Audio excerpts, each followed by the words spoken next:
শিক্ষার্থীদের কোটা সংস্কার আন্দোলনের সমর্থনে সংযুক্ত আরব আমিরাতের কয়েকটি স্থানে বিক্ষোভ করেন কিছু প্রবাসী বাংলাদেশি। এ ঘটনায় বেশ কয়েকজনকে গ্রেপ্তার করে দুবাই পুলিশ। মুখোমুখি করা হয় আদালতের। পরে ৫৭ জনের মধ্যে ৩ জনকে যাবজ্জীবন, ৫৩ জনকে ১০ বছর এবং একজনকে ১১ বছর করে কারাদণ্ড দেয় দেশটির আদালত।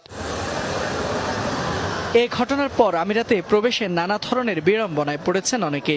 সাথে গুঞ্জন ওঠে ভিসা বন্ধের বিষয়টিও। ফলে উদ্বেগ উৎকণ্ঠায় বাংলাদেশিরা। ওই দেশে আন্দোলন করা উচিত হয় নাই, কখনো আন্দোলন করা উচিত নয়।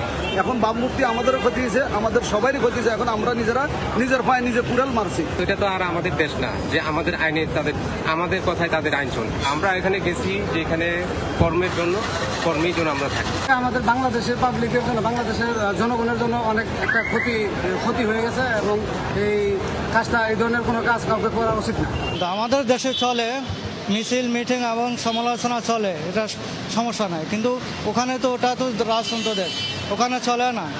এমন বাস্তবতায় বুধবার সংবাদ সম্মেলনে প্রবাসী কল্যাণ প্রতিমন্ত্রী জানিয়েছেন, শাস্তি পাওয়াদের বিষয়ে কোনো হস্তক্ষেপ করবে না মন্ত্রণালয়।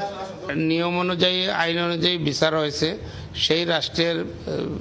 সেই রাষ্ট্র তাদের নিয়ম মতো চলবে।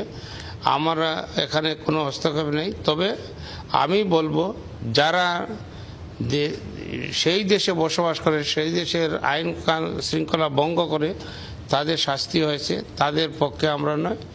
এছাড়া সংযুক্ত আরব আমিরাত ভিসা বন্ধের বিষয়ে আনুষ্ঠানিকভাবে কিছু জানায়নি বলেও জানায় প্রতিমন্ত্রী। আবুধাবি দূতাবাস, বাংলাদেশের দূতাবাসের সাথে আলাপ করেছি, তারাও জানে না। ফয়সাল